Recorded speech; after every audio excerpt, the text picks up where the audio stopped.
You are watching Grace Television.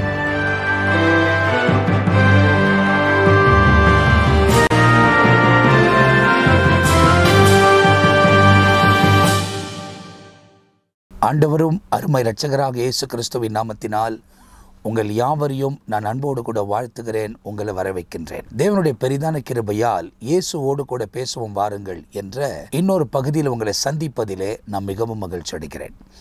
இந்த காலை நேரத்தில் தேவனுடைய வார்த்தைகளோடு கூட உங்களை சந்திப்பது எனக்கு ரொம்ப சந்தோஷம். கடந்த நாட்களெல்லாம் தேவன் கண்மணி போல காத்து இந்த புதிய நாளை நமக்கு தந்திருக்கிறார். இந்த புதிய நாளிலே தேவனோடு கூட இணைந்து நாம் பிரயாணப்பட நம்மை நாமே அர்ப்பணிக்கும் போது அவர் நம்மோடு கூட இருந்து இந்த நாள் முழுவதும் நடத்துவதற்கு அவர் உண்மை உள்ள தேவனாக இருக்கிறார். இப்போ இருக்கிற காலகட்டாயத்தில், இப்போ இருக்கிற சூழ்நிலையில் ஒவ்வொரு நாளும் இந்த பூமியின் வாழ்க்கை மேன்மையாக இருக்க போகிறது. காரணம், இந்த பூமியை விட்டு நாம் எடுத்துக்கொள்ளப்பட போகிற ஒரு காலத்தில் நாம் வாழ்ந்து கொண்டிருக்கிறோம். எனவே ஒவ்வொரு நாள் காலையிலே தேவனுக்கு நன்றி செலுத்துவதிலும் தேவனுடைய நாமத்தை மகிமைப்படுத்துவதிலும் ஆண்டவர் தந்த கிருபைக்காக தயவுக்காக நான் கர்த்தரை ஸ்தோத்திரிக்கிறேன். இவ்வளோ தூரம் வழிநடத்தி இருக்கிற தேவன் தொடர்ச்சியாக நம்மை வழிநடத்துவதற்கு அவரே உண்மை உள்ள தேவனாக இருக்கிறார். சத்துருவின் கிரியைகளுக்கும் அந்தகாரங்களுடைய ஆதிக்கங்களுக்கும் வானமண்டல பொல்லாத ஆவிகளுக்கும் விலகி காத்து நன்மை இரக்கம் கிருபையும் கட்டளையிட்டு பரிசுத்த ஆவியானவர் இவ்வளோ தூரம் பலப்படுத்தி நம்மை பாதுகாத்து ஆசீர்வதித்து அவர்தான் வழிநடத்தி கொண்டு வந்திருக்கிறார். இந்த நாள் முழுதும் அவர்தான் நம்மை வழிநடத்தப் போகிறார். எனவே இந்த நிகழ்ச்சி இந்த காலையில் பார்த்து கொண்டிருக்கிற நீங்கள் தேவனோடு கூட இணைந்து வாழ்வதற்கு தம்மை தாமே அர்ப்பணித்துக் கொள்ளுங்கள். இந்த நாள் முழுவதும் தேவனுடைய பரிசுத்த ஆவியின் நிறைவோடு கூட வாழ்வதற்கு உங்களை ஒப்புக் கொடுங்கள். வருகிற தீமைக்கெல்லாம் அவர் தப்புவித்து ஒவ்வொரு நாளும் இந்த உலகத்தில் முன்னேறி கடந்து போவதற்கு தேவன் உதவி செய்வதற்கு அவர் சர்வ வல்லமை உள்ள தேவனாக இருக்கிறார். வேதத்தில் இந்த காலையில் ஒரு வசனத்தை உங்களுக்கு முன்வைத்து உங்களோடு கூட சேர்ந்து நான் ஜெபிக்க விரும்புகிறேன்.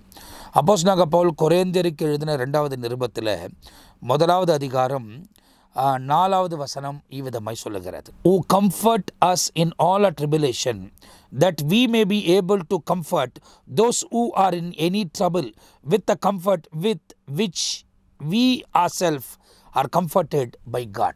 தேவனால் தேற்றப்பட்ட நாம் இந்த உலகத்தில் உபத்திரவத்தின் பாதையில் போகக்கூடியவர்களை தேற்றுவதற்கு பாத்திரனாய்தான் கர்த்தர் இந்த உலகத்தில் நம்மை அபிஷேகம் பண்ணியிருக்கிறார் என்ற காரியத்தை அப்போஸ்தலனாகிய பவுல் இந்த இடத்துல கொரிந்தியருக்கு எழுதின இந்த 2வது நிருபத்தில் 1வது அதிகாரத்தில் அவர் இப்படி சொல்லுகிறதை வேதத்தில் எழுதப்பட்டிருக்கிறது. அதுக்கு முன்னே அவர் ஒரு வரவைப்பை கொடுத்தாலும், ஒரு வரவேற்பு அங்கே அந்த கொரிந்திய பட்டணத்துக்கு 2வது நிருபத்தில் கொடுத்தாலும் அதுக்கு கீழே ஒருவருக்கு ஒருவர் தேற்றுங்கள், நாம் எப்படி தேவனால் தேற்றப்பட்டோமோ அப்படியே இந்த உலகத்தின் உபத்திரவத்தில் இருக்கக்கூடியவர்களை தேற்றுங்கள் என்பதை அவர் பேசுகிறதை வேதாகமத்தில் எழுதப்பட்டிருக்கிறது. ஏன் அப்படி சொல்லுகிறார்? இந்த உலகத்தில் இந்த நிகழ்ச்சியை பார்க்கிற நீங்களும் சரி, மற்றவங்களும் சரி, பேசுகிற நானும் சரி, ஏதோ ஒரு விதத்தில் இந்த உலகத்தில் நாம் பாதிக்கப்பட்டிருக்கிறோம். நான் பாதிக்கப்படும் போதெல்லாம் அவர் என்ன தேற்றுகிறார். அதே போல நான் என்னை போல பாதிக்கப்படக்கூடியவர்களை நான் பார்க்கும்போது அவர்களுக்கும் கிறிஸ்து எப்படி என்ன தேற்றினாரோ அந்த தேற்றுதலை அவர்களுக்கு கொண்டு வருவதற்கு தேவன் உதவி செய்வார் என்பதை இந்த இடத்துல அப்போஸ்தலனாகிய பவுல் சொல்லுகிறதை வேதாகமத்தில் எழுதப்பட்டிருக்கிறது. ஒருவேளை இன்றைக்கு பலவிதமான உபத்திரவத்தின் நடுவில் நீங்கள் பிரயாணப்பட்டு கொண்டிருக்கலாம். உங்கள் வாழ்க்கையில் பல கேள்விகள் இருக்கலாம். ஆனால் கடைசி மணி நேரத்தில் வாழ்ந்து கொண்டிருக்கிறோம். கடைசி காலத்தில் வாழ்கிற நாம் இந்த இருள் நிறைந்த உலகத்தில் தேவனுக்கு ஏற்ற ஒரு வாழ்க்கை வாழ்வது ரொம்ப கடினமாய் தோன்றுகிறது. ஒவ்வொரு நாளும் ஜனங்கள் பயந்து வாழ்கிறதை நாங்கள் பார்க்கிறோம். அதுவும் இந்த செப்டம்பர் மாதம் 2025ஆம் ஆண்டு உலகம் முழுவதும் பல செய்திகள் கேட்டுக்கொண்டிருக்கிற இந்த காலத்தில் நம்ம அடுத்தது என்ன செய்ய போகிறோம்? நாம் பரலோகராஜ்யம் பிரவேசிக்குவோமா மாட்டோமா? தேவன் வந்தால் அவரோடு கூட போவோமா மாட்டோமா என்ற பல கேள்வியோடு கூட நீங்கள் வாழ்ந்து கொண்டிருக்கலாம். ஆனால் நல்லா புரிந்து கொள்ளுங்கள், இயேசு கிறிஸ்துவின் ரத்தம் சகல பாவங்களை நீக்கி நம்மை சுத்திகரிக்கும். அந்த இரத்தத்தினால் நாம் சுத்திகரிக்கப்பட்டு இருப்போமானால் நிச்சயமாய் அவர் வரும் நேரத்தில் அந்த எக்கால சத்தம் நம்முடைய காதுகளுக்கு கேட்பதற்கு அவர் உதவி செய்வதற்கு அவரே வல்லமை உள்ள தேவனாக இருக்கிறார். எனவே ஆண்டவரோடு இணைந்து வாழவும் உங்கள் வாழ்க்கையை அர்ப்பணித்துக் கொண்டு இந்த நாள் முழுவதும் தேவ சமூகத்தில் உங்களை நீங்கள் ஒப்புக் கொடுக்கும் போது சாத்தான் எத்தனை விதமான கண்ணிகளை உங்களுக்கு விரோதமாய் கொண்டு வந்தாலும் அவைகளுக்கெல்லாம் தேவன் விலகி காத்து அற்புதமான பாதையில் அவரே நம்மை வழிநடத்தி கொண்டு போவதற்கு உண்மை உள்ள தேவனாக இருக்கிறார். அவரை நம்புங்கள், இயேசுவை நம்புங்கள். அவர் அவர்தான் தெளிவான பாதையில் நடத்துகிறவர். இன்னைக்கு அவரை நான் நம்புகிறபடியால் தான் இவ்வளோ தூரமாய் கர்த்தர் என்ன நடத்தி கொண்டு வருகிறார். ஒரு குறைவில்லாமல் பலப்படுத்தி ஞானத்தோடு கூட இந்த உலகத்தில் செயல்பட, உலக காரியங்களோடு கூட கலவாமல் தேவன விரும்பின காரியத்தோடு கூட முன்னேறி கடந்து போவதற்கு அவர்தான் உதவி செய்கிறார் என்பதை நீங்கள் அறிந்து கொள்ள வேண்டும். என்னுடைய பலத்தினால் நான் நம்பி வாழ்ந்தேன், ஆனால் இந்த உலகத்தை ஜெயிக்க முடியாது. என்னுடைய ஞானத்தினால் இந்த உலகத்தை ஜெயிக்க முடியாது. எனக்கு இருக்கிற பரிசுத்தத்தினால் உலகத்தில் ஜெயிக்க முடியாது.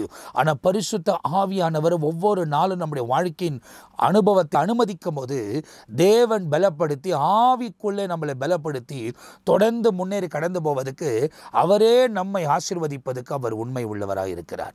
எல்லா குறைகளையும் நீக்கி அவர் நிறைவாக்குவார். இந்த காலவேளையில் இந்த நிகழ்ச்சியை பார்த்து கொண்டிருக்கிற நீங்கள் எந்த சூழ்நிலையில் இருந்தாலும் எல்லா தீமைக்கும் விலகி காத்து அற்புதமான பாதையில் நம்மை வழிநடத்தி கொண்டு போவதற்கு இயேசு ஒருவர் தான் உண்மை உள்ளவர். எனவே இந்த காலையில் விழிப்பை சந்தித்திருக்கிற நீங்கள், விழித்து கொண்ட நீங்கள் எழுந்து தேவனுக்கு நன்றி செலுத்திவிட்டு தொடர்ந்து இந்த நாள் முழுவதும் சமூகத்தில் ஒப்பு கொடுத்து விட்டு நீங்கள் பிரியாணப்பட்டு உங்களுக்கு கொடுக்கப்பட்டிருக்கிற வேளையில் ஒருவேளை பள்ளிக்கு நீங்கள் கடந்து போகலாம், அலுவலகங்களுக்கு கடந்து போகலாம், இல்லை அனுதின வாழ்க்கை நீங்கள் செய்ய வேண்டிய காரியங்களை நீங்கள் செய்வதற்காக நீங்கள் புறப்பட்டு போகலாம்.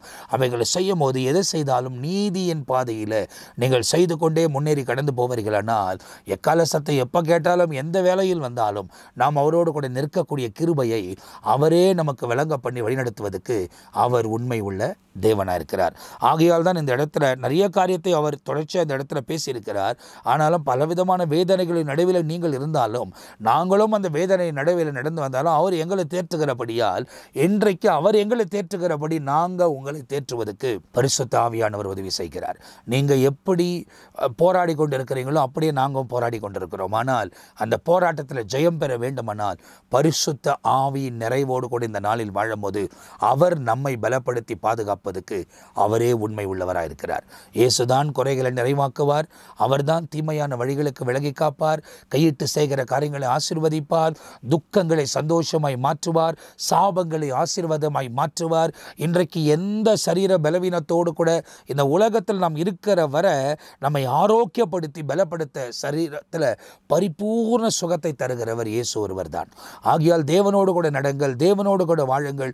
எப்படிப்பட்ட போராட்டம் இருந்தாலும் கர்த்தர் உங்களை விலகி காப்பார், அற்புதமான பாதையில் நடத்துவார். ஆனால் நீங்கள் வேதத்தின் வெளிச்சத்தில் நடக்க வேண்டும், கர்த்தரை உறுதியாய் பின்பற்ற வேண்டும். அப்போது அவர் தம்முடைய மகிமையை உங்கள் வாழ்க்கையில் விளங்க பண்ணுவார். எனவே இந்த காலையில் ஆண்டவர் உங்களை நடத்தி கொண்டு வந்திருக்கிறார். அதுக்காக ஸ்தோத்திரம். தொடர்ச்சியாக நாம் முன்னேறி கடந்து போவதற்கு தேவன் உதவி செய்வார். நாம் கண்களை மூடி ஜெபிக்க போகிறோம். நல்ல பிதாவே, இந்த வேளையில் நாங்கள் நன்றி நிறைந்த இருதயத்தோடு உங்கள் துதிக்கிறோம், உம்மை ஸ்தோத்திரிக்கிறோம். எவ்வளோ தூரம் எங்களை பலப்படுத்தி பாதுகாத்து நடத்தி கொண்டு வந்ததுக்காய் ஸ்தோத்திரம். இன்னொரு நாள் எங்கள் வாழ்க்கையில் தந்திருக்கிறீர். தொடர்ச்சியாக நீரை நடத்தும். இதை பார்க்கிற ஒவ்வொருவரையும் உடைய கிருபையால் மூடி மறைத்து தீய செயல்முறைகளுக்கெல்லாம் விலகி காத்து நன்மையான பாதைகளில் நீரே வழிநடத்த வேண்டுமா நாங்கள் ஜெபிக்கிறோம். குறைகள் எல்லாம் நீக்கி நிறைவை தாங்க, அற்புதமான பாதையில் நடத்துங்க. இவர்களுக்கு விரோதம் எழும்புகிற ஆயுதங்கள் எல்லாம் இயேசுவின் நாமத்தில் வாய்க்காத போகட்டும். பரிசுத்த ஆவியானவர் கூடவே இருந்து பலப்படுத்தி பாதுகாத்து அற்புதங்களை செய்து வழிநடத்த வேண்டுமா நாங்கள் ஜெபிக்கிறோம். உங்கள் கிருபையின் கருத்துக்களை ஒப்புக் கொடுக்கிறோம். வழிநடத்துங்க. உங்கள் நாமம் மகிமைப்படட்டும். இந்த நாள் முழுவதும் உடைய பிள்ளைகள் செதறி போகாமல் உம்முடைய வழியில் நடந்து உங்கள் நாமத்தை உயர்த்த கிருபை தாங்கப்பா. ஒவ்வொருவரையும் பொறுப்பெடுத்துக் கொள்ளும். அவங்க எடுக்கிற பிரியாசங்களை வாய்க்கப்படும். அற்புதங்களை செய்து வழிநடத்தும். உங்கள் நாமமே உயர்த்தப்பட்டிருக்கட்டும். இயேசு கிறிஸ்துவின் நாமத்தில் ஜெபிக்கிறோம் பிதாவே. ஆமேன், ஆமேன். பிரியமானவர்களே, இந்த நிகழ்ச்சி உங்களுக்கு ஆசீர்வாதமாக இருந்திருக்கும் என்று நான் நம்புகிறேன். நீங்கள் பெற்ற நன்மைகளை தொடர்ந்து தேவனுக்கு தெரியப்படுத்தி அவரை ஸ்தோத்திரம் பண்ணுங்கள். ஆண்டவர் தொடர்ச்சியாய் நம்மை வழிநடத்துவதற்கு அவர் உண்மை உள்ளவராக இருக்கிறார். இன்னொரு நிகழ்ச்சியில் உங்களை சந்திக்கிற வரை அதுவரை நாங்கள் உங்கள்கிட்ட விடைபெறுகிறோம். கர்த்தர் உங்களை ஆசீர்வதிப்பாராக. ஆமேன், ஆமேன்.